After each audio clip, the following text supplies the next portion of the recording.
एक बार फिर आपका हमारे चैनल खरगोट कविता कोश में स्वागत है।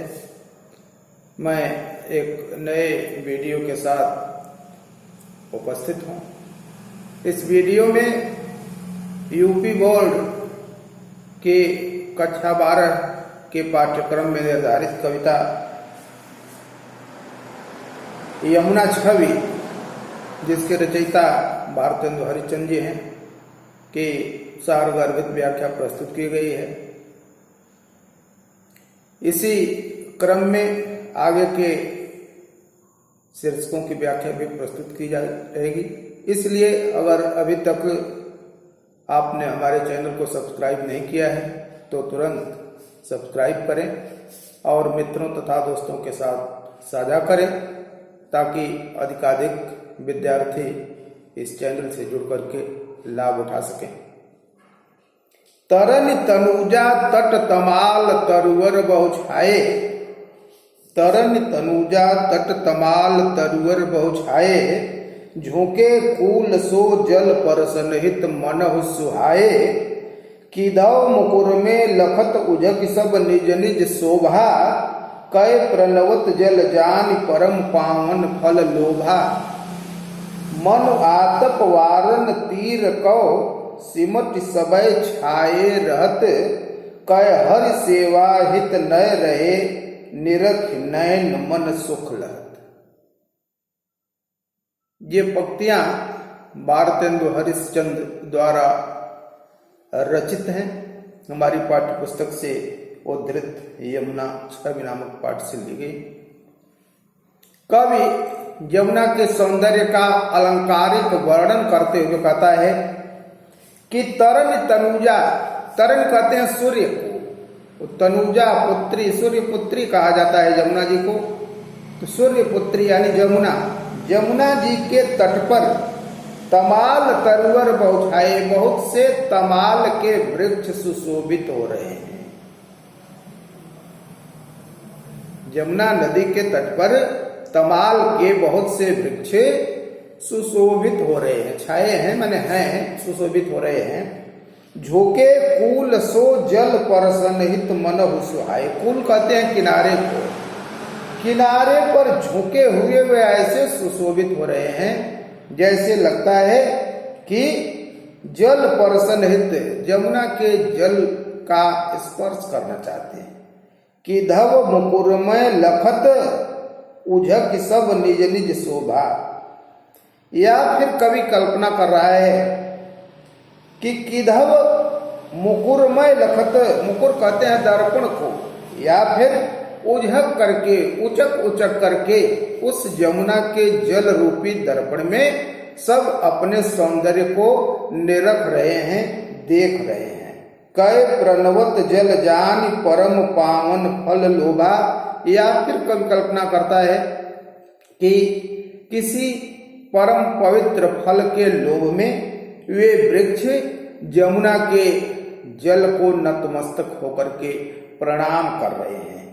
मनु आतप वारन तीर को सिमट सबय छाए रहत, या फिर ऐसा लगता है कि यमुना के तट को आतप से, आतप माने गर्मी, गर्मी से बचाने के लिए सब सिमट करके आपस में मिल करके उसके ऊपर छाए हुए हैं।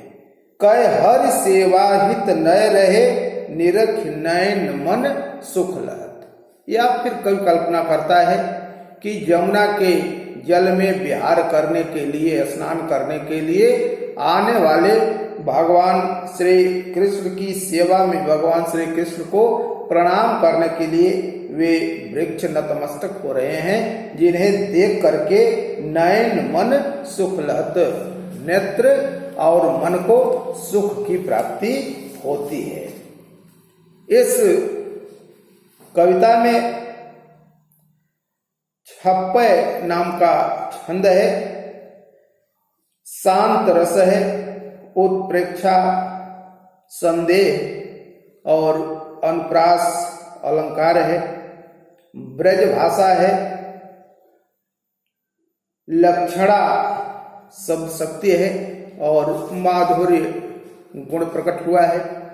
आगे, तीन पय जेहि छिन चंद ज्योतिराका निशि आवते, जलमय मिलकय नभ अवनीलव तान तनावते, होत मुकुरमय सबय तबय उज्ज्वल इक ओभा, तन मन नयन जुड़ात देख सुंदर सो शोभा, सो को कवि जो छवि कही सके, ताछन जमुना नीर की मिल अवनि और अंबर रहत, छवि इकसी नवतीर। कहते हैं कि तीन पर माने उस जमुना के जल पर जेहि छिन चंद ज्योतिराका निशि आवते, छिन माने क्षण, जिस क्षण चंद्रमा की ज्योति, राका निश माने पूर्णिमा के चंद्रमा की। तो कहते हैं कि तिहि पय जेहि छिन चंद ज्योतिराका निशि आवते, पूर्णिमा के चंद्रमा का बिंब जब उस जमुना के जल पर पड़ता है, जल में मिलकर नभ अवनीलव तान तलाव, तो जल से मिल करके नभ माने आकाश और अवनी माने पृथ्वी, तो ऐसा लगता है कि जैसे वह प्रकाश न होकर के पृथ्वी से लेकर के आकाश तक कोई एक तंबू तान दिया गया हो, ऐसा दिख पड़ता है। होत मुकुरमय सबय तबय उज्ज्वल इक ओभा, ओभा मन प्रकाश, वो उज्ज्वल प्रकाश ऐसा लगता है कि जैसे एक दर्पण धरती से आकाश तक खड़ा कर दिया गया।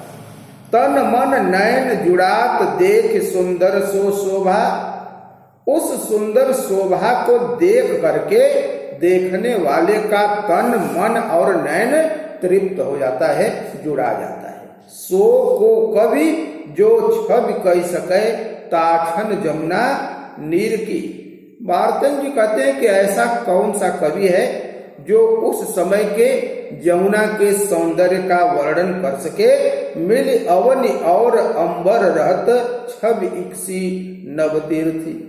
ऐसा लगता है जैसे अवनि और अंबर, धरती और आकाश मिलकर के एक हो रहे हों, क्योंकि दोनों की शोभा छवि इकसी नवतीर की, जैसी शोभा आकाश की है वैसे ही शोभा उस जमुना के तीर की है, तट की है। क्योंकि आकाश का जो बिंब है, चंद्रमा का, तारों का, पूरे आकाश का, वो बहुत ही अच्छे, बहुत ही साफ ढंग से यमुना के जल में प्रतिबिंबित हो रहा है। इसलिए कवि ने कहा कि छवि इकसी नवतीर की, तट की शोभा और आकाश की शोभा एक जैसी ही दिख रही है। इस कविता में भी 56 छंद है। उत्प्रेक्षा, अतिशयोक्ति, अनुप्रास अलंकार है, ब्रज भाषा है, लक्षणा, शब्द शक्ति और माधुर्य गुण प्रकट हुआ है। आगे भारतन जी लिखते हैं कि परत चंद्र प्रतिबिंब कहू जल मधि चमकायो, लोल लहर लहि नचत कबहु सोई मन भायो, मनु हरि दर्शन हेत चंद्र जल सुहायो, कै तरंग कर मुकुर लिए शोभित छवि छायो, कै रास रमन में हरि मुकुट आभा जल दिखरात है, कै जल उर हरि मूर्ति वसतिता प्रतिबिंब लखात है। कवि कह रहा है कि परत चंद्र प्रतिबिंब कहूं, उस जमुना के जल में कहीं कहीं चंद्रमा का प्रतिबिंब पड़ करके चमक रहा है। लोल लहर, लोल माने चंचल, लोल लहर लहि नचत, लहि माने पकड़ करके, ऐसा लगता है कि जैसे चंद्रमा जमुना के चंचल लहरों को पकड़ करके नचत, नाच रहा है, डांस कर रहा है। सोई मन भायो, जो देखने में मन को बहा जाता है, आकर्षित। मनु हरि दर्शन हेत चंद्र जल बसत सुहायो, या फिर कवि ने कल्पना किया कि ऐसा लगता है कि जैसे हरि के दर्शन के लिए, भगवान श्री कृष्ण के दर्शन के लिए जो यमुना जल में विहार के लिए आने वाले हैं, चंद्रमा पहले से ही जाकर के बस गया है और इस तरह से सुशोभित हो रहा है। कै तरंग कर मुकुर लिए शोभित छवि छायो। या फिर कवि कहता है कि ऐसा लगता है कि जैसे जमुना जी की तरंगे मुकुर, मुकुर कहते हैं दर्पण को, चंद्रमा रूपी दर्पण को अपने हाथों में लेकर के सुशोभित हो रही। कै रास रमनमय हरि मुकुट आभा तन दिखरात है। या फिर कवि ने कल्पना किया कि ऐसा लग रहा है जैसे रास में लीन भगवान श्री कृष्ण के मुकुट की ओभा, मुकुट का प्रकाश, मुकुट का सौंदर्य ही चंद्रमा के रूप में बिंबित हो रहा है, दिख रहा है। कै जल उर हरि मूर्त वसतिता प्रतिबिंब लखात है। या फिर कवि ने कल्पना किया कि उस जमुना के जल के भीतर हरि भगवान श्री कृष्ण की मूर्ति है और उसी का बिंब चंद्रमा के रूप में परिलक्षित हो रहा है। इस कविता में भी शांत रस है, उत्प्रेक्षा और अनुप्रास अलंकार है, छप्पय छंद है, लक्षणा शक्ति और माधुर्य गुण प्रकट हुआ है।